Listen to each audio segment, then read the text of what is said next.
Welcome to the Brussels Science Apéro, organized by Minerva Communication. Today we will dive into the subject of insects, food of the future, and together we will discover the answers of some curious questions, like why are people eating insects? Is it healthy and safe to eat? And how can we cook them? And finally, how do they taste?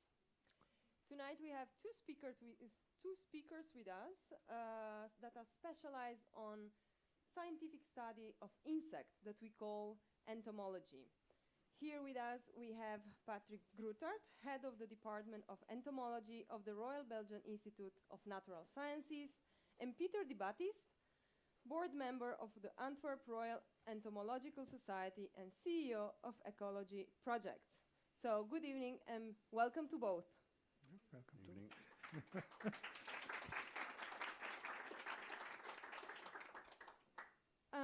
So, Patrick, I will start with you. Okay. As an entomologist, you made several expeditions to Southeast Asia and Africa in order to understand insects and their habitats.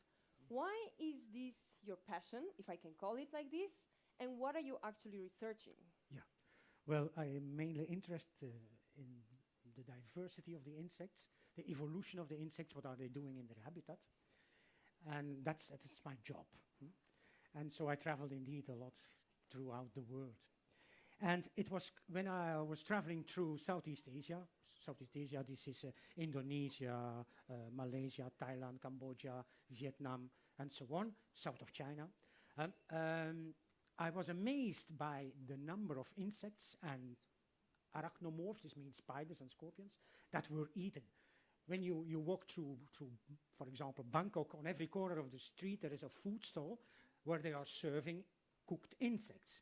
And it is really amazing what they are eating. They are eating cockroaches, they're eating true bugs, they're eating beetles, whatever you can think, they eat it. Even the spiders, big spiders, and the scorpions. Now, I would not advise you to eat that immediately if you're not already a little bit experienced in the matter. You should really know But this is what happened to you. You saw the scorpion, you said, I have to eat them, right? The scorpions I never tried, but I tried a lot of others. And generally, for the first step, it was with a good beer, right? And then it passes. And then you get really adapted to it, and you want to taste more and more and more, and so you try everything, right? Good. So this is now the funny thing of the story. But we have a project, there is a project leader, in Congo about edible caterpillars. Here you see these huge things, yes? Oh, you can have a look. And you can pass us, please, don't drop them. Otherwise they start walking, okay? And indeed, in the Democratic Republic of Congo, it is really a very important part of the food. There is a little bit overpopulation along the Congo stream and so on, and wherever. And in fact, there are no more large mammals and birds left, because people need the proteins, they eat them.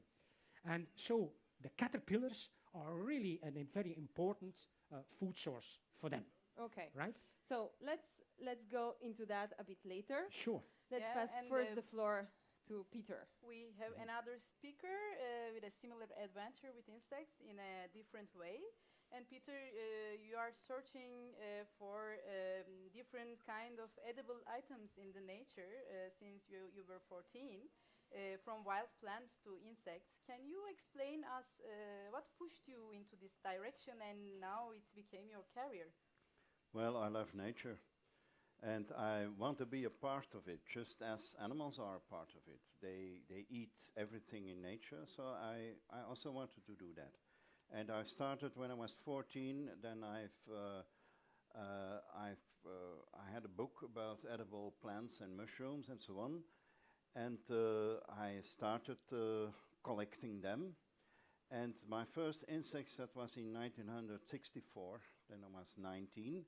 It was in the army. That was not deliberately, because where I was situated, there were so much cockroaches. They were always in the food. And then you learn one important thing: you don't drop dead from that. So I've eaten it all.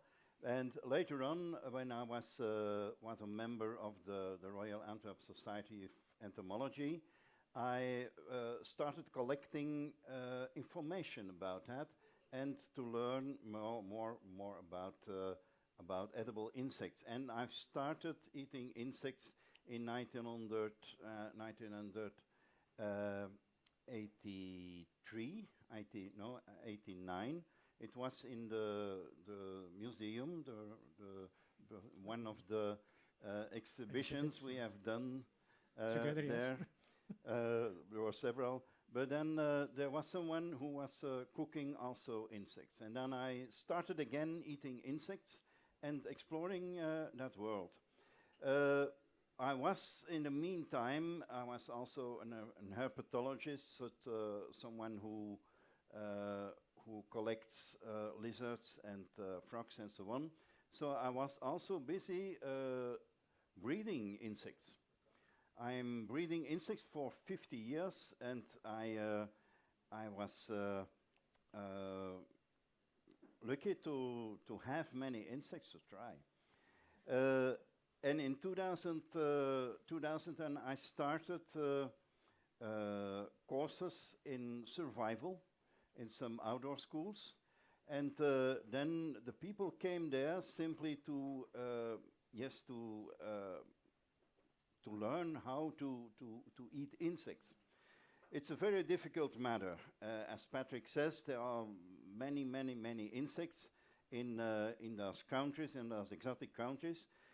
Here in Belgium, we have not so much insects, but you must adapt some knowledge about that. And that's very difficult. Most people, the normal people like you all, don't know very much about insects. Does anyone know how much species of insects there are? 600,000. How much? 600,000. Oh, that's much more. That's much more. 6 million. It's perhaps a good estimation. Yes. A good estimation. And I think 1.5 million has a name, but not more. We know very much about some insects which are breeded, but the rest it's very difficult. But I started collected also in Belgium, in Europe, some insects, and in survival, it's important that you eat them raw, that you eat them like you find them. For if you're gonna collect them and you want to cook them, you also have to chop wood, to make a fire, and to cook them and to prepare them, and then that's a negative spiral, and that's not good in survival. You need to you need to be positive, and you eat them just like that. Wow. You eat them like that, and you will ask me what is the taste. Well, they taste, these special ones, they have a taste from hazelnuts. They will try. Peter, yeah, just wait until they try. Maybe you will give them some hints. Yeah. Actually, Peter, you said that you started eating insects while in the army because they were present everywhere a bit, right? But actually, it's true that already 2 billion people on the planet are already eating insects as part of their diet. And actually, we got the media attention not that long ago regarding on this topic. And last year, in 2013, the UN Food and Agriculture Organization published the report, I would say the famous report about the eatable insect. So maybe before starting tasting them, can we just understand why should we eat these insects? And why some people are already eating them? Just to understand a bit what is behind the taste. Well, of course, it will be a quite long answer. Okay, traditionally people in Southeast Asia, Asia, and in Congo, and I mean in Africa, they eat insects. We are a little bit reluctant to that because we do not have the tradition. Of course, honeybees, and we know the honey and all the byproducts of the honeybees. We are used to that, but well, here in the West, no. Well, there are many reasons. We do not have big insects like they have in Africa and so on. Big things like you see the caterpillars there. Also, it is very seasonal in our regions. So there are a very short period of spring or summer that they are present. So in fact, we are not used to that, and so we get a little bit reluctant. You can compare it like eating oysters or mussels. Some people don't like them. It's a little bit like that. But for the future, I think things will have to change because we are facing a big problem. The world population is growing. Yeah. So we think in 2050 will be 9 billion. We are now 6 billion. So we will need much more food and feed. Food is for us humans. Feed is for the animals that we grow and we'll eat, the beef, and so on and so on. And this is really a very big issue for the future because it has been calculated we will not have land surface enough to grow vegetables and plants for food or for feed, and also the conversion of the vegetables, the plants, the grains to meat is not very positive. What do you mean, but it's not very positive? Well, I mean, you need to feed the cattle a lot to get a little bit of meat. While in insects, the conversion is much higher. So we will need less space to grow these insects, less food to grow this insect instead of the normal cattle, poultry, chickens, pigs, and beef. I mean cows, indeed. And that is why otherwise we will have problems to feed all the complete human population. That is why we will have to turn to alternatives. Okay, there are alternatives. People are thinking about algae, growing algae in the sea. Yes. Of course, we can all become vegetarians, but in fact, this is not a complete food. So we will need extra minerals, extra fatty acids that are not present in the plants. We will need it from somewhere. And this can be the insects. Okay. Maybe a long answer. By talking about the properties of the insect, what are the micronutrients of the insect? We know that they are major, they are proteins, but which type? Are we also having some minerals in it, or? Sure. Well, there have been studies, like here in that FAO report. But in Wageningen, there are also reports, and they studied what is present in these insects. And first of all, what I should say is that the proteins, they are composed of amino acids, yes? And the amino acids are comparable to what we need. So that's very important, because we cannot find all the amino acids in plants, in seeds. That's impossible. So this is a number one fact. Then we have also, there's a lot of fat present in insects. Then you will say, oh, fat, bad for our cholesterol.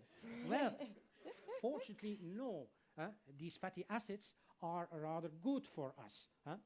Then we have the micronutrients, like you call it. And these are the vitamins. And Peter will talk about what's happening to these vitamins later on. That's why he eat them rare, yeah. And also a lot of minerals, like iron, and there's a whole complete list, which we really need daily. So. Okay, well, but then how to understand what are the edible insects? Let's start from here. So here we have some, and here you have the presentation of some others. But what are the insects that we can eat, that we know that we will digest and be okay by eating them? No, I will be a little bit theoretical, right? So, plenty of insects that we can eat, but mainly we eat the herbivores and the xylophagus. Maybe we can show them, or Yeah, sure. because maybe The just to have- herbivores, Yeah. herbivorous. These are, of course, the caterpillars of the moths, and the butterflies that we can eat, and then the xylophagus, wood-eating beetles, the larvae, of course, mainly. These are things that we can eat without any danger normally. If you recognize them, you must be careful with that too. But there are a lot of other insects that you better should not touch. These are the coprophagous. Coprophagous, this means Do we have? droppings. Oh, Yeah. So insects that eat droppings, you better should not eat them too. And then, of course, you have the necrophagous insects. And here I think about flies. Okay. The flies, they are here. You better should not eat them neither. So you know maybe this famous cheese in Sardinia, which is casu marzu. Yes. So Some if of us you know it. yeah, I would also like to eat it, but now I read a little bit about it. So It's so so good. you put the knife in the cheese and the skippers. These are flies. These are the larvae of the flies. They jump. They even say, please cover your eyes when you eat it, otherwise you can have the skippers into your eyes. This is a joke. Well, here you must be thinking that, in fact, these maggots, they can survive in the stomach. They can survive in the acid of the stomach. And so they go deeper into your intestine, where it's paradise for them. But they have mandibles. These are two hooks, and they can scrape, so they can puncture your intestine. So this is not advisable. Of course, I also saw documentaries from North Africa, where people, they eat the maggots of ordinary flies. They put it on a sandwich, and they eat it alive. I would not advise to do that. First of all, these maggots, they live in corpses or decaying meat. So you can have contaminations with a lot of germs, and I would not advise to do that. Yes. And secondly, I said already, they can puncture your intestine. I would not do that. So these are the two groups of edible insects and non-edible insects. Right. Please. Okay.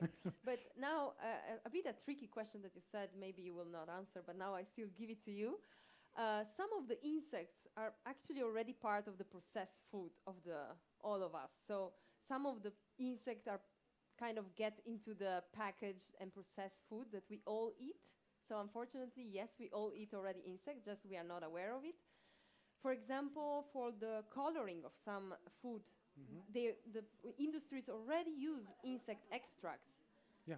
Can we know, is this true? Is it just a myth? Is it... No, it's just a coloration. Okay.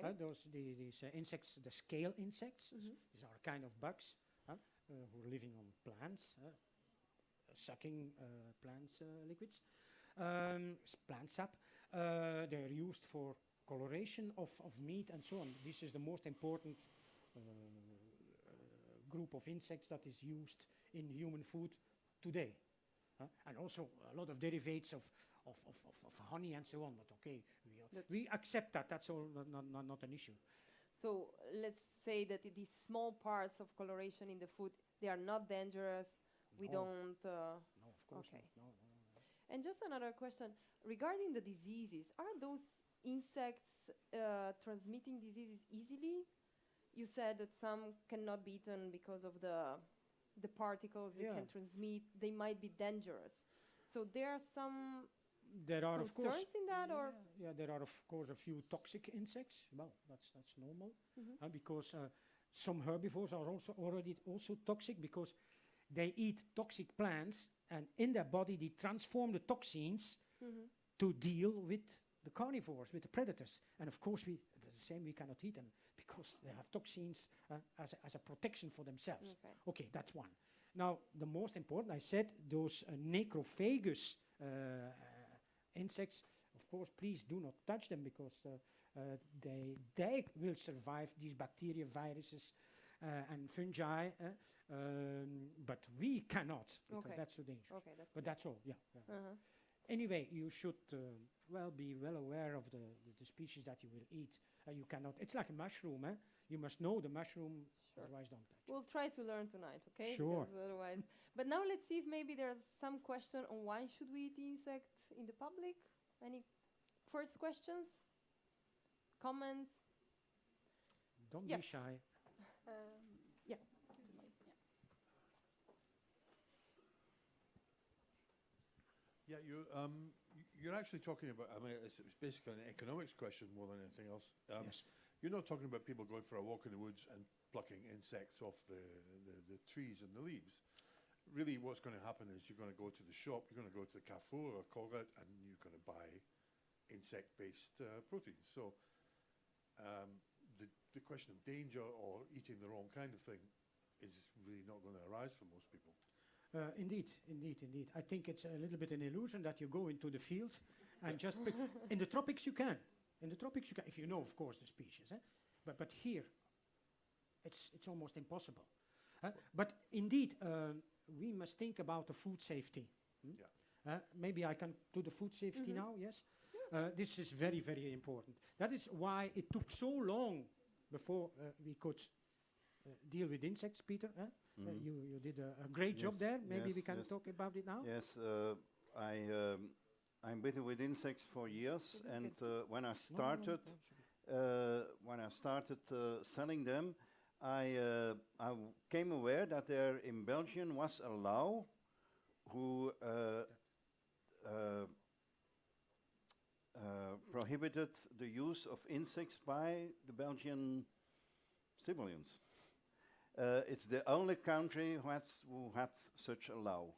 It's Belgium. But then I have tried to change that. And I simply had, I let a friend mail to the Minister of Public Health, and I've simply asked, can people in Belgium eat insects? And he answered, and I still have that mail, he answered, yes, because Belgium is a multicultural society. And then a few months later, the food security agency came to me to ask, can you make a #ACCP dossier about insects for us? So I've done that, and based on that, then we have finally in December the 16th, there we had 10 insects who are free now to use to anyone who wants to do that or to make foodstuff with that. I do that for years, but it's now legal. It's now simply we can do it. We can do it. A question I have sometimes, why this 10 ones?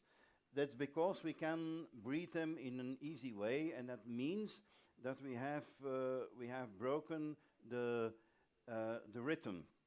So from several of these insects, we have 3, 4 to 6 generations in a year, and that makes it more valuable against cows and pigs.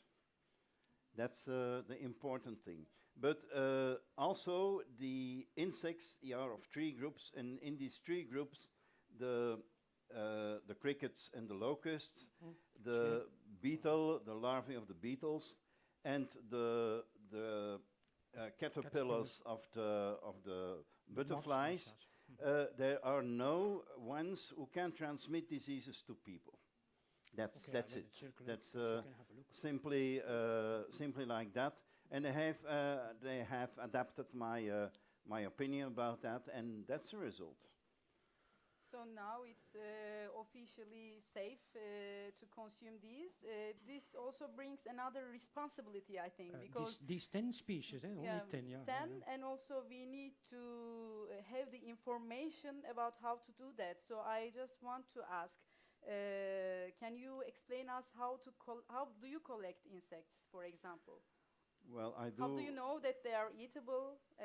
And if ordinary people without any scientific knowledge can just collect and Well, cook at home? I think they don't can do that so simply because I'm an entomologist, so when I see an insect, I know directly it's that or that or that. I know by heart 10 or 15,000 names, scientific names of insects, so I place them directly. But if you start doing that when you are adult, it's difficult. It's very, very difficult. I'd say it's impossible, but it's very difficult. But people must start with the ones which are available, and then if you want to learn each year some new insects, you must go into the fields and collect them and try to determine it. And that's a difficulty because what we eat from the beetles and from the caterpillars, from the butterflies, they are the larvae. And generally in the books about insects you only find the adults. So it's very difficult to recognize from which insect is that a larvae. I don't know, would you like to add something about collection? I have to add something Yeah. about the safety and so on. Well, I can tell several stories. When we were one day in Thailand, we see in the newspapers, many people went sick because they have eaten crickets. Well, I can tell you, I've been several times in Cambodia, where they catch really a lot of these crickets. And how they do that? Well, they have a bag full of water, and there is a plastic above it with some light at night, and so the crickets come and fly against the plastic and fall into this water basin. But they do not collect this every day, and so there are a lot of insects dying and decaying in, and of course there are a lot of dead crickets that are in different states. And of course, if you put this then in a can, so food safety is really important. And at the moment, while the Belgian legislation and the European legislation is so strict, it's because of that. But I'm pretty sure that maybe soon, in a couple of years, when the countries out of the European Union have people who are breeding these insects and can guarantee where they come from, not captured in the wild and half cooked or already decaying. When they can guarantee the quality, I'm pretty sure that more insect species will be imported in Belgium. Because now it is so, the European legislation is quite strict for that. You cannot import any insects or meat or fish from outside the European Union without inspection, without veterinary inspection. It's forbidden. And there are many reasons for that, just simply for the food safety. Because if you get a serious disease, this is not what we wish. But I am pretty sure that when there will be breeders who can guarantee the quality, that it will be possible and that we will eat these caterpillars. But that's, but they have seen it already, I think. This one, yes. Oh, or the others, there are some beautiful ones. And of course, you will say, oh, but I have seen these caterpillars already in the shops in Matonge. Yeah. But you don't know where they come from. I read in literature and papers that about 3,000 kilos are imported yearly into Brussels. But this is all illegal. This is all illegal. And very dangerous. So be careful if you do that. But would be freezing, since most of these insects are coming from far away, would be freezing the insect one option? Or the insect needs to be kind of fresh or almost alive to be then eaten? What's that? Can you explain? How can we know that the insect is good to be eaten? we cannot know we that. cannot If know. they are Okay. imported, we cannot know that. Of course, when they are live and crawling around, then you can say, okay, we presume that they are in good condition. But you must know, these caterpillars are collected far away in the forest. People go there, they collect the caterpillars. One of the problems is normally these caterpillars come down from the trees to pupate, to form a cocoon and pupate. But sometimes people do not wait and they cut the tree. So here we are with a first problem. The sustainable use of the forest, that's number one. Then they are cooked or grilled in a fire and put into big bags, and maybe it takes 1 or 2 days before they arrive in the village because it's far away in the forest. And so you see, it's very difficult to guarantee. But of course now we are thinking about how to breed these things, and we have the techniques for that. And then at that moment, where you can assure the quality and the safety. So, or you freeze them immediately, like you suggested, or you use other techniques to bring him alive into Belgium or what. So you see, there are a number of issues that we still have to deal with. And Right. we just talked about the storage. Maybe at this point we can go slowly towards cooking. And as a first question about cooking, can we just learn how you cook the insects? Are there special cooking methods for specific insects? Can you talk a bit about your recipes? Yes, there are different techniques that I have brought with me. So I'm gonna start cooking and give some comments about what I'm doing. I still have demonstrated. I yet have demonstrated that you can eat them like that. And Just Peter, as you just before cooking, maybe can we pass the appetizers? First And thing, can you talk about them a bit? a very easy way to use them is in a salad that you can use on your on a toast or on bread. I have a salad here with celeriac and buffalo worms, that are these ones, and another salad with cucumber and also with the buffalo worms. Buffalo worms have a particular taste. They taste like beech nuts. And beech nuts, that's a very fine taste, but it's not used in gastronomy.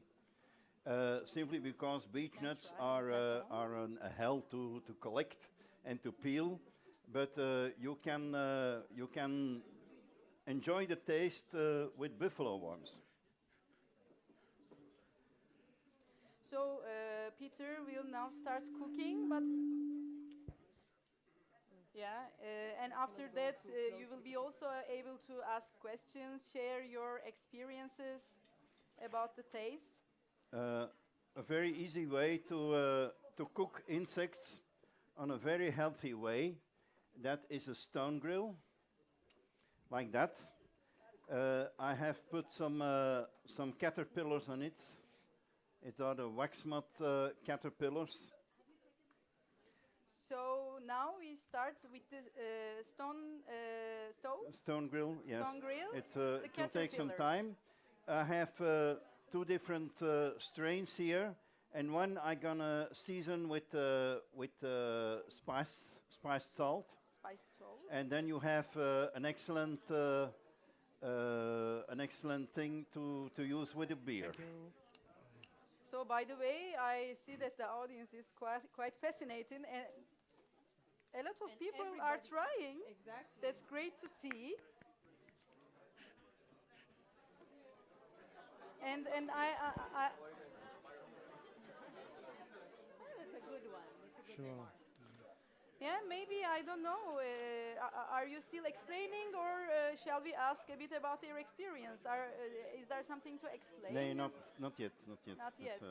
must, So you just tried. Maybe can we get one or two testimonials about the taste and experience? How do you would you like to share? I think that when it is combined with a tasty sauce, you mainly taste the sauce than the caterpillar or whatever it is inside. So now, for example, I tasted the one with the cucumber. It was more the sauce than Yeah, than the worm. You should try them alive. Slowly, slowly. Please. Yeah. Step by step. Indeed. You Sure. can try them like that. Huh? Sure. But the reason why I make these salads is simply because it's a recipe in which you see the insects. I also have But maybe Would you like to share your texture? You have the texture of the insect. Here we have They're somebody crunchy. very courageous that I tried also- the alive ones. I also have a hamburger. I've developed that 2 years ago for a television program about food middle of the one, future. Yes, And yes. there are 30% of insects in it. And here you don't see the insects, but there are many insects in it. Simply like that.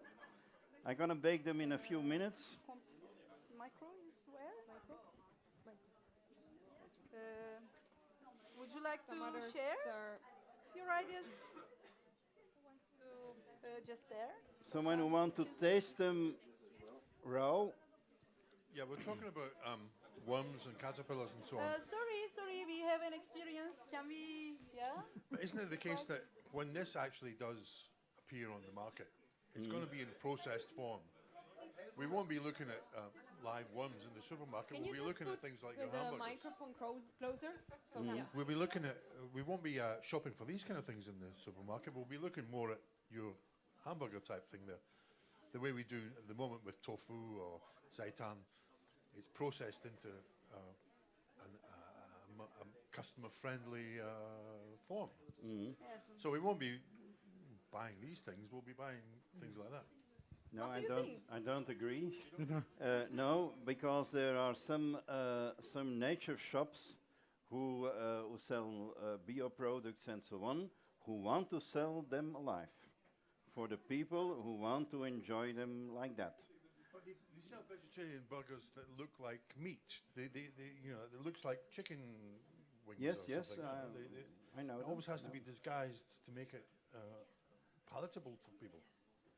Yes, you can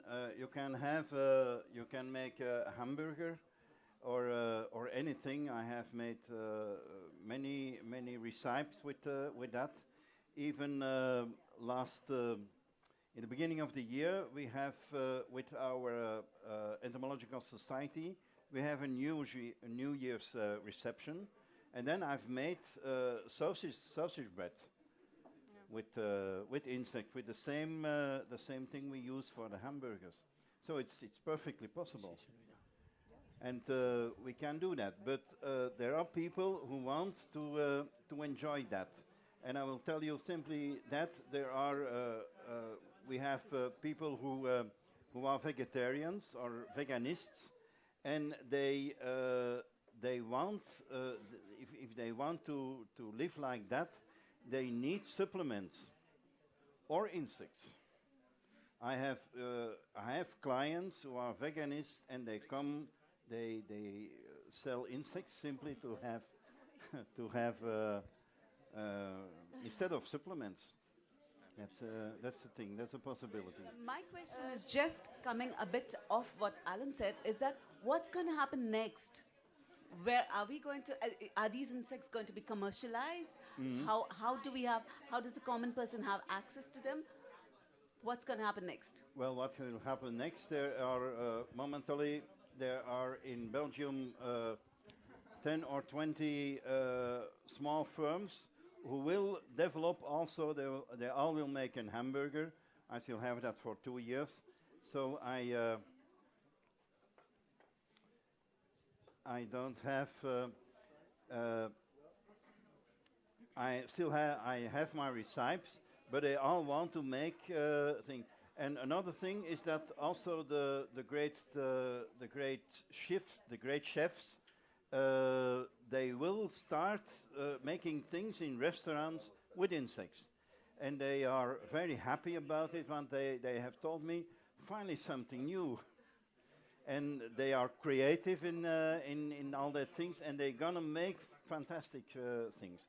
So people the next years will be confronted with insects in many forms. And that's what I will do to you this evening. So we are busy with a few. I'm gonna But make. yes, I think this is an important discussion between eating insects as they are, with shape, which is the major issue, I think, for a lot of people, and whether processing them in a different form as a more mass concept. So can you tell us what are you doing right now? What I'm doing right now, that is, it's frying some locusts. Locusts. They are deep freezed. They are. You can get them with me deep frozen, but when you put them in the frying pan, you have to remove the jumping legs because there are very heavy spines on it. Tiny, So you have to remove that before putting it in the pan. And is there a main reason that you prefer this cooking method when you have this kind Well, of insects that's and the other one? That's a good for those for larvae. It's a very fine thing. You can also put the locusts in it, but I will tell you that in a minute. Okay, perfect. Because In the We're gonna meantime, first bake them. actually, we have two questions here. One Okay. here and one there. Actually, Yes, three. please. Go. Thank you. So you've been talking a lot about hunger, overpopulation, or other reasons for eating insects, like it's cool or something interesting. But is there any reason why we should maybe be eating insects? Do they have anything that's very advantageous to us? Is there any reason why we should start eating them if we eat normally all the other things and we have no hunger problems? I'm afraid we will have hunger problems in the future. But does That's your for sure. answer mean there's nothing extra or special in the insects, ye- nutritionally speaking? But nutritionally, they advantageous? are more advantageous than beef. There are the statistics already, the analysis. They are much more advantageous than the beef. I told you already that the fatty acids components are more favorable than in beef. I'm now taking beef as an example. So these are really very important advantages. Yes? So you would say that we should start eating insects? Of course, of course, of course, of course. Thank you. But of course, maybe we will not do it immediately as live insects because you need to go over the bridge. But when they will be crushed into parts or as a flour, and as a flour added to, like you see there, the hamburger or whatever, I think it is that what will happen in the first phase. It will be much easier to eat I them. hope I can convince you. Yeah. My question was relating to Yeah. Yeah. He's there. to your visit in Southeast Asia. Yeah. You told us that it's an habit there to already eat insects, and I was wondering if it's already spread around the whole class of population, or is this just for the poorest among us, which would mean that if insects are to be commercialized for the economic advantage they give to enterprise, would they somehow replace the actual meat that we got for the poorest, because it would be cheaper for them, so that meat would just go on the same way for the rich people, but that insects would be just for the poorest? Well, it's not easy to answer that. But I think all classes are eating insects. Of course, as you suggest indeed, the poorest maybe eat more. The people who go to the market and not to the supermarket, big difference. Because in the marketplace you can get whatever you want. When this is the right season, you get the ants, you get the termites, and they are very tasty, you know, if you put them in a scrambled egg and so on. And then indeed maybe the poorer people are indeed eating more this kind of food. But you also it's a seen delicacy. people- It's a you also delicacy seen also. People from the higher class also eating insects. Yeah, themselves. Okay. sure. Yeah. Thank you. Yeah, welcome. We have another one here. and then Afterwards, here. let's pass it there. Yes, so I would like to ask whether tofu or some kinds of tofu are made out of insects. No. Tofu is made from soybeans or from other types of beans. So it is plants, grains. They are very interesting, of course, because the soybeans contain a lot of proteins. So hurrah for that. But they are not complete, what we need. And so the addition of insects flower of insect, whatever, would be very interesting and very important. Yes? For instance, with soybeans, they from amino acids they have a very poor methionine, and methionine is an essential amino acid which is necessary to make our corpse can make 4 other amino acids with that, but there's not very much methionine in it. That's why it's not very good, and we have that in insects. Yes. It doesn't happen yet. Okay. It doesn't happen yet. There is still not included in tofu insects. No, they don't do it yet, but indeed tofu is very interesting food. Yeah, but we need addition of proteins and of the essential amino acids that are not present in the tofu, not present in the soybeans. Yes. Okay. So we have sorry, another question. by the way, Yeah. we hear a big sound Yeah. from that side. Can we get some? Yeah, people here are quite happy. Because to taste anyway, them. Can from we this have- sound we cannot listen. So let's have an experience from there. Can we? Maybe somebody can share something here before going to some other questions.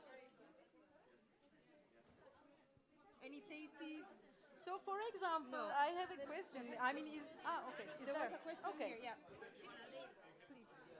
Oh, no, I don't know. I have actually two questions. The first one is that was asking just you right now if processed insects would go in processed food as protein of animal origin, or whether special labeling would be required. I think the law will say what it really is. That is the law. They don't. Oh, sure, sure. The second question is we've talked a lot about food, about insect as food, but there's a big potential as insect as feed. Right, that's correct. So whether you could expand more on, Yes, on I can that, explain for a little instance, on the farming of fish is exponentially growing, Absolutely. and fish naturally eat insects. Eat insects. Some. Yes. Some. Some At least, yeah, fish. the freshwater ones. So since Well- there was a lot of noise, there was a question here regarding feed, using insect as feed for animals, right? Yes, indeed. So please. It is also a question of safety again, and of the, let's say, the political climate must be good. About 10 years ago, we started a project on using flies, the maggots of flies, as feed for chicken. No. But unfortunately, we had this big scandal here in Belgium, with the oil, the mineral oil, and so on, and that was mixed in the feed for animals. And so the most important feed product producent of in Flanders, or in Belgium even, they immediately stopped because they said, oh, with these scandals, we can now not put fly larvae into the animal feed. And the project was gone. And that's a shame, because, you know, we have, or we had, an excess of pig manure, right? Pig manure is very rich in proteins, because the conversion of the feed into the pig's meat is very bad. So a lot of nutrients are still in the manure of the pigs. And so if you go to a pig farm, you will see there will be millions of maggots in the manure crawling around. So if you see that, wow, you say, wow, what an interesting source of food there is still left. Of course, there will be techniques needed to clean them and so on. That's for sure, because manure is manure. There are bacteria, colibacteria, and so on. But I'm pretty sure that you can get over this edge and you can find a solution for that. And all right, they are already using now the larvae of flies, not the house fly, but of the soldier flies. These are very big things like that. They are already using it, at least in the United States, as in the feed of animals. I hope. All right? So just before another question, I think Peter wants to cook now something else and wants to explain us something. Yes, a bit about the cooking techniques. What you have tasted, just the locusts, they are fried in very much oil, and they are whole insects, adult insects. And then you have a very special aspect of cooking that you have to know. The outside of an insect is chitin, and chitin, that's a carbohydrate. And when we fry it in very much oil, then it will caramelize, and that gives the particular taste of bacon or fried chicken on the locusts. That's a very special thing. Now I'm gonna put on a plate the wax mods here, and I'm also busy with baking the hamburgers. But some of the things we put alive in the pan, just as we do with mussels. Some people find it horrible, but it's the most direct way to kill them. Very simple. It's just like that. I'm gonna put them here. Okay. So there was anybody that particularly liked one species, or sorry? What? I was just No. asking if there anybody that liked one instead of the other one. Not really. And also another issue is when we taste insects, we have a tendency to think about something else, another food that we ate before, to make a similarity. Like some insects taste like hazelnut, some insects like cooked bacon. And did you have something like that when you tasted? Ah, okay. I have a question not related to this in Okay, particular, but yes, to please. properties of specific insects. Are there specific properties did you make a categorization? For example, wasps are particularly full of proteins. Grasshoppers are particularly good for vitamins, or this kind of categorization. I know these things not by heart, but you can find it in the reports. Okay, huh? so everything and there is are already some scientific papers going in more detail that they talk about the minerals, the content of minerals, and indeed, of course, divided per categories. absolutely, and insects, indeed, some species contain more protein. Some species, according to this developmental stage, the larvae will contain more fat. Of course, this is not the same. But I think we are still in an exploratory phase. We're not that far. Indeed, where we can say this is that quality, that is that species has this quality or properties, and you should mix or you should take that for that. That will certainly come soon. And when they are sold on the market, can you find exactly the properties like we can find now on the packages of any kind of food, like tables with 100 grams of this food, you can get this amount of proteins, this amount of vitamins. Do you have this kind of I am pretty sure thing? we are talking about the market or the supermarket. We must be careful what we are saying. Yes, in general, when you and sell only this in kind of specialized shops like Peter has, Yes. you can buy these things. Okay, so don't everything is buy them. already written on Oh, right, the right, labels. right. Oh, he has it on Okay. Please show it. The label is there. And then, I have another last question. Welcome. Would you recommend this also to pregnant women, which are not Why used not? to this at all? Why not? There are no toxic things in it, so. May I tell a story about it?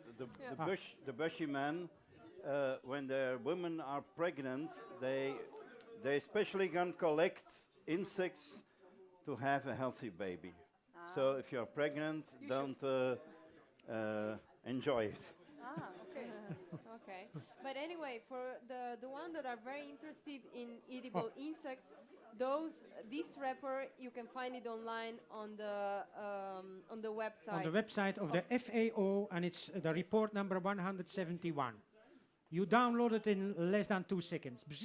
200 pages. So, and it is very interesting. Yeah. It's like an encyclopedia. You can read it in your bed. It is so interesting. There are even FAO, they are even talking about Belgium, about Matonge, about everything. It's so tasty. But then I bet for the dreams you will have afterwards. Oh, But anyway, creepy crawler dreams.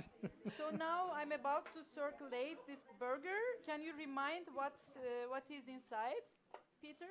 There we have put 30% of mealworms in it. And there are two meals we have used, garbanzo meal and buckwheat meal. There's no wheat in it, so it's also gluten-free.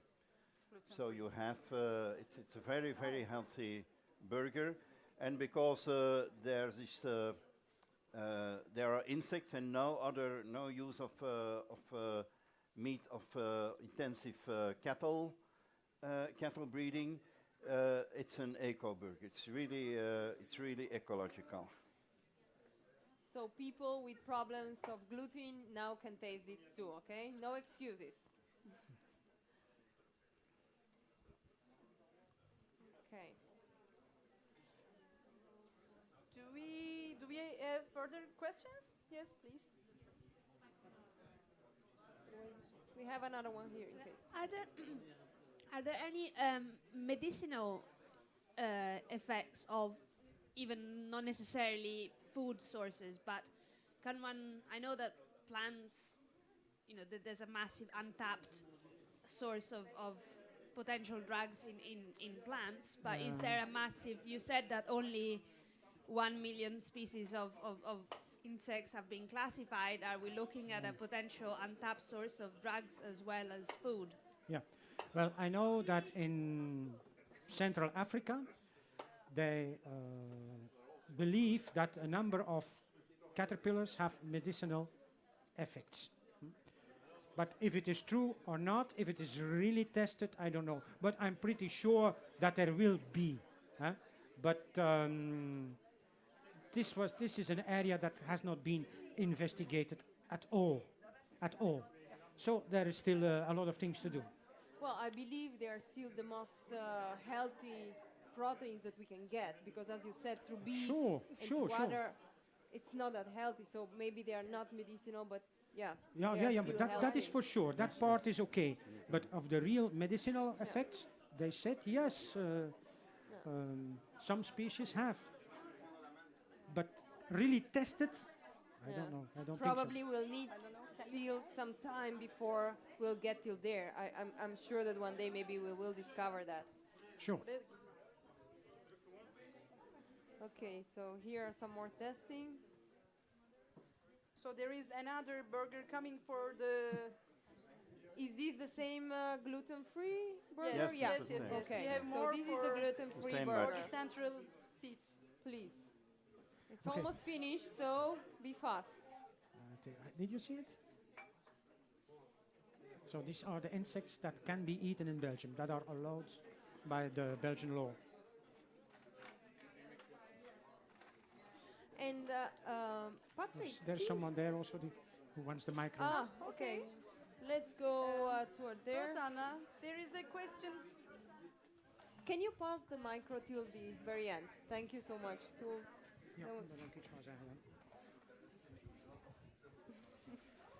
Hi, so I have a question. Many people go vegan or vegetarian because of the moral background of the question, right? We don't want to torture animals.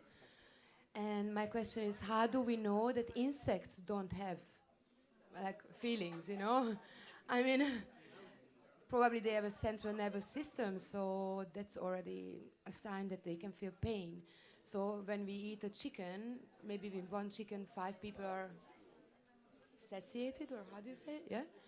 But if we have to replace them with insects, we have to eat like 500 of them. So my question is basically the morality behind it. Peter, can you help me to answer that question? Of course, I can start and say. I haven't It's about the moral effects of eating insects that are living animals. They are animals. We don't know if they have feelings like mammals or birds, they have, that's for sure. But why do you ask that question? Because she was vegetarian. Yeah. Veganist. Veganist. Sorry, but thinking that this is giving harm Important. to animals and that they are feeling so. It's in a way, what about insects? it's very simple. There are many insects on the earth. 6 million species, and from each species there may be 15 trillions of individuals. And that means if they have the opportunity to breed, we have in 2 years we have a cover of 15 kilometers of insects on the earth. So the insects are designed by nature to be eaten by other insects, but by other animals. And most animals on the earth eat insects. It's simply that. It's a food chain. It's simply that. And if that's not, if it's not like that, then we have a problem with insects. There are really too much. So 1% of all the insects of all the species is enough to secure the continuity, and the rest must be eaten. And if we don't do it, it's other animals who eat it. Every animal eats insects. Also, for instance, all carnivores, lions, cats, dogs, they eat insects. Actually, I've seen dogs, wild dogs, chasing locusts in Greece. They chase it. It's simply that. They eat it all. How do we call it in English? The rodents. All rodents. They eat insects.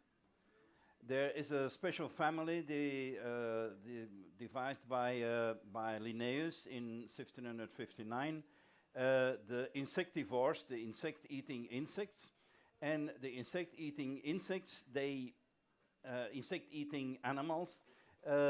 They are not the only ones. In fact, all animals eat insects. Even a cow in a pasture, they eat 200 insects a day with the grass, simply like that.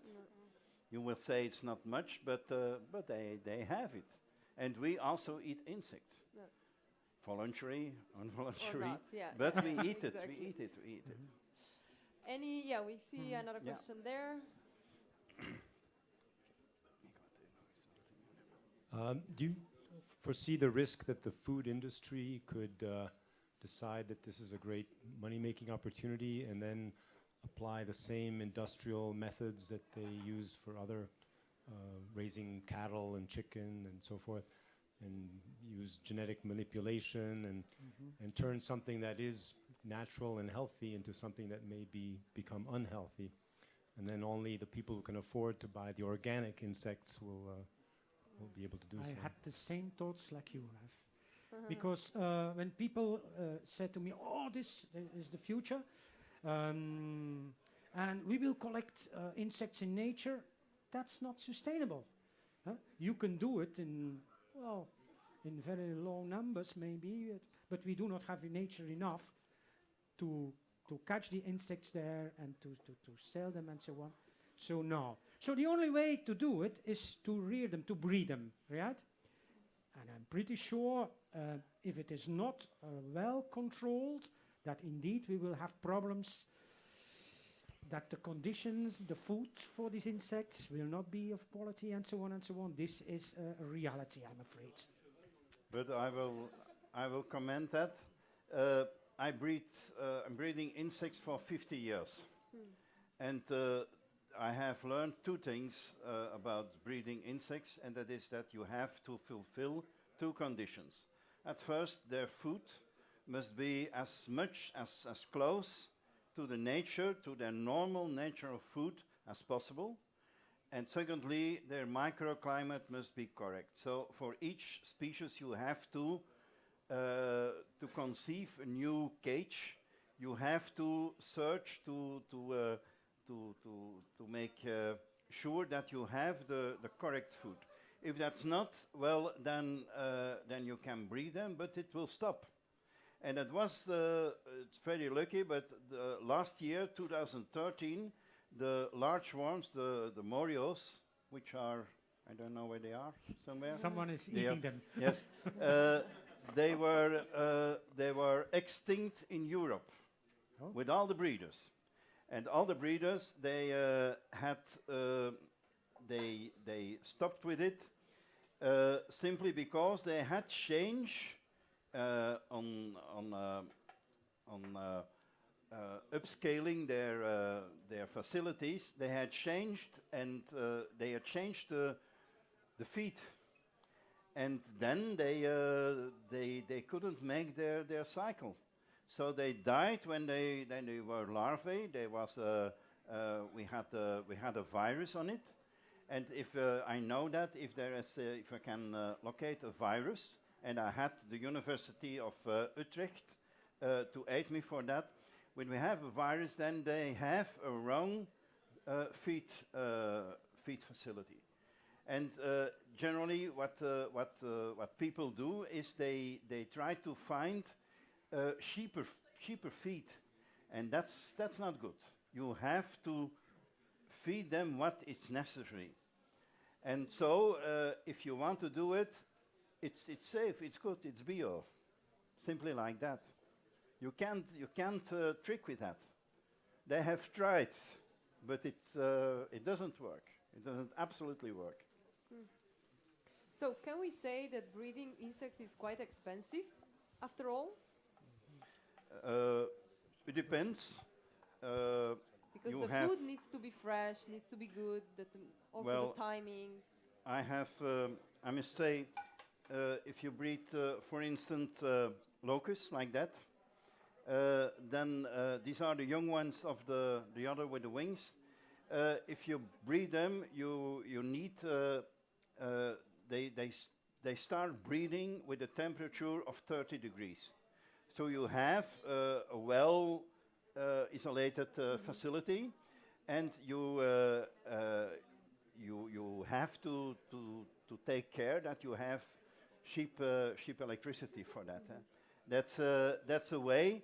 And then around your facility, you must have grass fields. A locust is a grass eater, and if you have enough fields which are not contaminated, which are not treated with pesticides or so, then you have bio. It's simply like that, and there's no other way. There's simply no other way. If people, I know many breeders, and if they start doing things that don't work, it simply stops. Stuff like that. And I breed these ones, the mealworms. I breed now for 50 years, without inbreeding, without degeneration. So that means that my system is good. Okay. And that's what I learn to people who come to me. How must I breed that? Tomorrow I have two clients who come to me to learn to breed mealworms, and that's the most easy because the others are more difficult. So if you want to start it, it's a possibility, but you have to learn it. Meal? Yes. Flower. No, Flower. it's different. It's different. It's there's not a common food for insects. People ask me, how do you breed insects? It's a group from 60 million species. So that I breed like that, and the buffalo worm next to it, it's a total other mixture, and that's another mixture. So you can't do it the same. But I think locusts are a very good thing. They are not so easy to manipulate. They jump, they fly, but they eat grass. They have a direct conversion, and with that, the mealworm I breed for years on a mixture of oatmeal and bran, and a little bit of beer yeast. And that's it for years. So that's it, a mixture of grains, but the others have another mixture of grains. Simply like that. quite complex. I Yeah, we have have a another question question. somewhere At the back. there. On here? Yeah. I was more interested in the more gastronomic part of the story. If you feel maybe a trend in the sector about people being more and more involved with the idea of having insect at the restaurant or going to insect bars or insect restaurants, or if even the mainstream gastronomy would come closer to the idea of eating insects. Yes, there are much chefs who are delighted with the idea, and they start. If I can mention something, that is that the restaurant in the Wolf in Dranouter, which is the third on the list of the 100 best restaurants in Europe, is a client of me, and he makes some things with insects. So. Yes. No, not specially. But that will come. It will come. In a few months, you will have restaurants with insect recipes on their menu. Okay. Any other questions or comments? No? Okay. Actually, I was wondering rather if you can compare your experience of eating insects in Southeast Asia or Congo and Europe, like for example in the way they were offered to Europeans, the insect. Now we have seen that the perception is quite positive after all, after tasting, right? How is it the perception in those countries? Is it something completely so normal that nobody even cares Absolutely. about? Or It's a delicacy for the people. so They really love it. The caterpillars, they go crazy about it. Yeah, but you must adapt to the idea and to the taste. And is for them, since it's a delicacy, you said, is for them expensive to buy or to get these insects, or they just get them from the nature themselves? they get it from the nature. Okay. Absolutely, yeah. And that will be the problem in the future. If there will be not enough nature, they will not be able to grow them anymore, or to collect them. Now they must start to learn how to breed it. And it is not so difficult, but it must be learned. Too much noise. Yeah, there should be somebody to teach them how to breed in a correct way, as Peter before just explained. Absolutely, right? absolutely. Yeah. J'ai pas bien And compris. of course, Belgian government is thinking about help to do that. Help. This means money. Money and training, picking out the people who know it and who will teach it to others, and to put up small farms for the caterpillars and so on. That's what we are doing now. Yeah, at the end, you need some money to get with this business. Either it's for breeding them, to learn how to do it. Absolutely. But yeah. Because now it is simply collect. Yeah.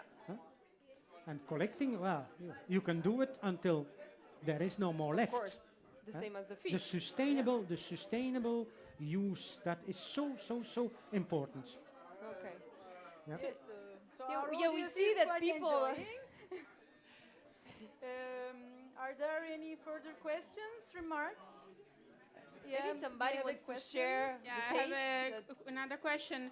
Is there a difference at European level between the countries? Like you spoke about Belgium, but is there any other European country which is more advanced and they already eat insects in restaurants as a normal habit? Well, in the Netherlands, there are actually 7 restaurants which have it on the chart for 2-3 years. And in Wageningen, there is it's a university. The university restaurant has every week they have an insect day. The cook there makes something with insects, simply like that. I have let past the thing with the Morio worms. The Morios, can anyone give a description of the taste? So the big ones, The big The ones. big ones. Yeah. So these ones. These ones. Yes. The baked ones, Yes, this one. These ones. We can throw some. Are you No. interested? Did you taste the roasted We ones? describe the taste as the there they are. cooked chestnuts. Chestnut, all right. And here I have the caterpillars of the wax moth. A wax moth is a small moth that lives in the beehives. These ones here are simply treated, simply put on the stone grill, and the other ones here is with some spiced salt. So you can pass it and enjoy the two. Normally the unspiced ones, they have a taste of cashew nuts. Good.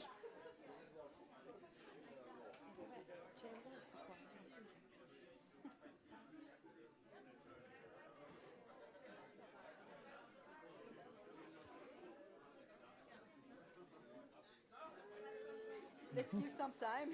Yeah, for people tasting. I mean, They're tasting. it seems that everybody's enjoying, kind of. Did you try? I didn't try yet. No. Maybe I can add something about the fibers present in the insects. Yeah. Because we all know that we need fibers in our diet. That is good for the intestine, really very important. Well, as you might know, the insects have exoskeleton. The skeleton is at the outside, yes, exoskeleton. And Peter said already, it's composed of chitin, right? And now this chitin is a polymer comparable, a polysaccharide comparable to cellulose, but a little bit different, right? And they form fibers, and these fibers have the same capacity as fibers of the plants. And moreover, there is now a big issue about the chitosan, and this is a product derived from the chitin, not of insects, but from shrimps and crabs that they grow in the shrimp farms in Southeast Asia, because these things are big, but and they can collect a lot of chitosan from these crustaceans. But every insect has also the chitin, and it can be transformed to the chitosan. And this has, apart from the good properties like the fiber, also it heavy metals can stick to it. It has an antibacterial property as well, and it is called a little bit the molecule of the future. So this is one also again of the advantages of insects in food. Thank you. Yeah, just a second, because otherwise it's difficult to explain if everybody's talking. Now I think we have something else on the dish. It's a little bit noisy, but I have another insect to delight. It's crickets, which are grilled. It's simply in that little oven with heat from above, and that means that all the taste will concentrate in the insect itself. The most insects I didn't use spices or condiments or so on.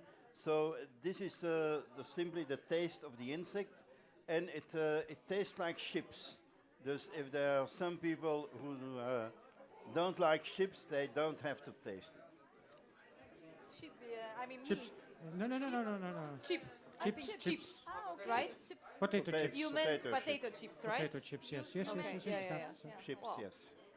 So it means that they are just crispy or crispy and salty? Is it crispy and salty? Yeah. Yeah, okay. Yeah, we have a question there.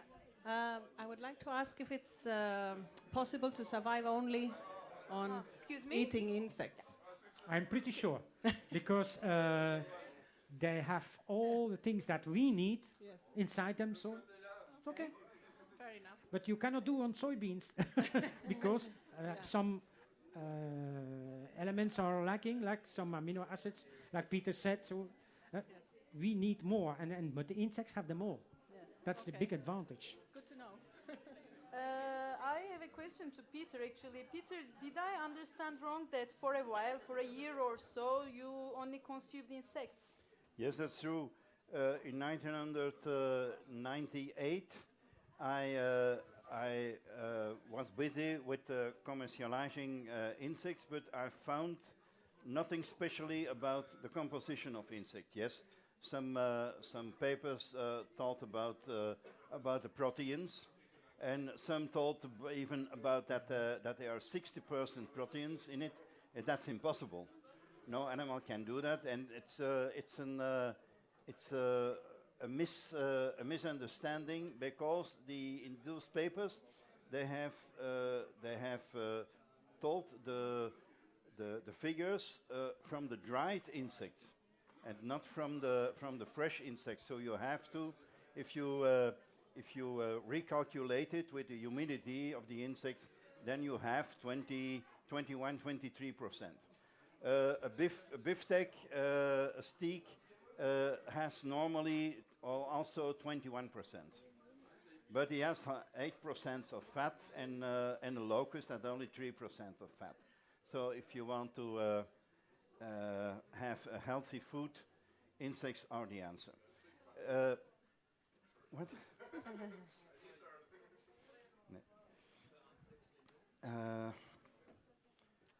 But there was a question. Any other question? No, the last question is it possible to live only by consuming, by eating No, insects? I was talking about that year of thing.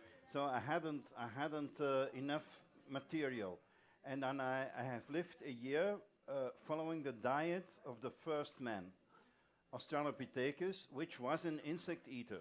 His animal protein came from insects and some other things, eggs, snails, frogs, small things which can be collected without weapons. So that's the reason why I have eaten a year, all year, all raw and mostly insects. And after that year, I was extremely healthy. And 2 years later, the study of Finke was produced. Finke is an American researcher who has made an analysis of 5 commercially breed insects in America, and then I understand because why I was so healthy. 14 vitamins you find in it. You find 12 important fatty acids and 10 minerals, and the amino acids are complete. So it's simply all we need, except carbohydrates, but that we have enough. Fruit, potatoes, rice. You can combine it with anything, and you can design your health with insects. That's what I do. And I also do for 3 years now workshops in Antwerp, in our eco shop, workshop cooking with insects. So we learn people who want to, how do you do that? How do you make recipes with that? And then they start doing it at home. Yes. So the question is it expensive? It is expensive. Up till now, it's expensive, and that's simply because they are. It's the way they are treated now. They are bred and they are delivered to the shops, to pet shops, because they must be alive. It's for animals, no matter birds and lizards and so on. So they have. It's a very large market, and. It's original. This market where I had I've searched the breeders, but they came so like that. In Holland they have other laws. In Belgium it's not possible, but they treat them immediately. So in Holland they are on the market like that. It's lyophilized, freeze-dried. But it can be done in the facility itself, in the breeding room itself, and that's not possible in Belgium. It's the Vlarum legislation defends such practices. So in Holland they have a very high quality, but there are more than 50 insect breeders in Holland, and in Belgium there are 5, 6. Perhaps in a few years, few more, but we have not a good legislation here. Peter, there was also an interesting issue. Can you tell a little bit about the difference of the fresh, eating the fresh, alive insects Yes. and the cooked? Because that's important. That's very soon we started to eat them raw, and it was in the beginning, 1993. We baked also the mealworms, and then we started eating them raw. And we discovered two things. At first, when you fry them in a pan, half of the taste is away and is gone, and half of the vitamins. So I am considering I am using energy to make something bad and to make something less healthy, and I find that a little bit stupid. Then I started eating all the things raw, and I found that the taste raw is always better. So I eat all insects I find that I have not tasted. I taste them at first raw, and then I begin to use the different techniques I've demonstrated. The stone grill, frying them simply in a pan or with much oil, and then you can consider using them in other recipes. But if you cook them, half of the vitamins is gone. So I eat them like that. Okay. Yeah, I don't know if you have any other questions, comments. Yeah. Yeah, Peter has still something to serve. Yeah. Hi. Yeah, just to I was guessing how much grams do we need to eat of insects if we want to live or survive only with insects per day? Daily, you mean? Yeah, daily, yeah. That is the specialist of the cook. Yes, Peter, it's for you. The question is, did you Living get in a the question? city, How many grams of insects should we consume if we are only to live by eating insects per day? Well, what I In a do, city, let's what say, I not try in- each day is to eat 2 tablespoons of insects. And I think that's enough, especially if you eat them raw. If you eat them cooked, you need a little bit more. But that's it's a bit what you find in one hamburger. That's that.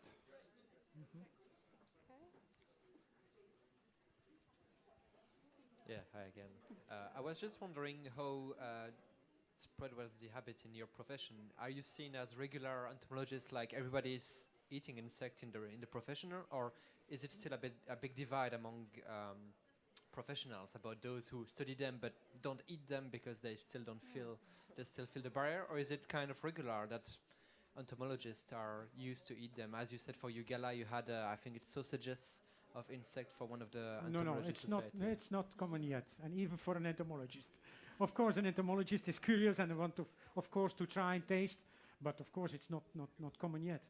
There have been discussions how to promote this, and well, Peter just touched the subject. I think there will be a few good chefs on television who are very well known, and they start to show it on TV, and then the people will follow very quickly. So do you think that this will be the way to introduce insects in the diets? Absolutely, absolutely. So just yeah. by TV shows? Or by the press, of course, but the TV shows, everybody looks to a cooking program, even I do. I'm sitting there drooling. Yeah, yes. Okay. Yeah. So what are we tasting now? Is it? It's still the burger. The okay, rest it's the is burger. The burger yeah. again. So apparently it's very nice, this burger, right? Actually, Peter is doing some. Were they crickets? No. Grasshoppers. I'm still making some locusts. I think not everybody No, I has know tasted them by them heart.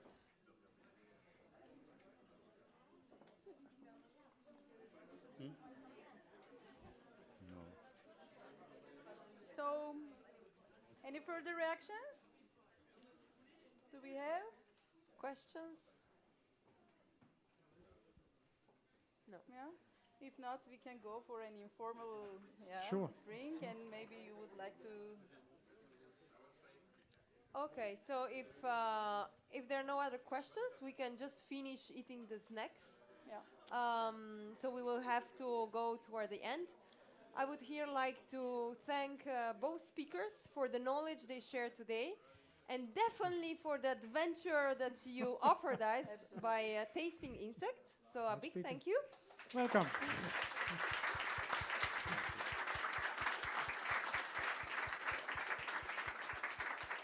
And now, in conclusion, I would like to say, and I think most of us can agree, that we can go out and eat insects with a peace of mind, because these nice little animals are good for our health, the environment, and the planet. So please finish the insects, and I thank you.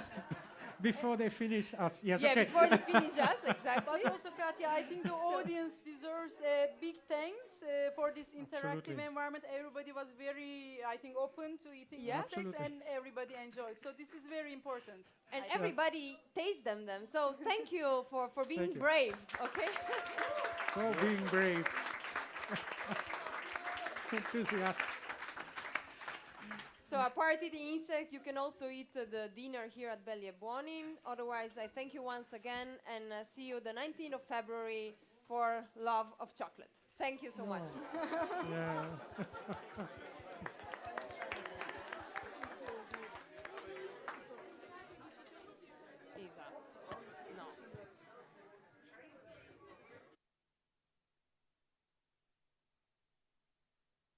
Just some feedback.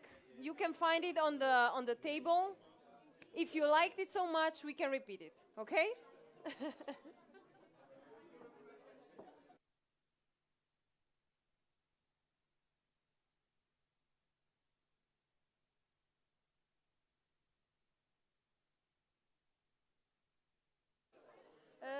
So I just want to show everybody that we have some also documents here which Peter brought. If you are interested, you can pick one.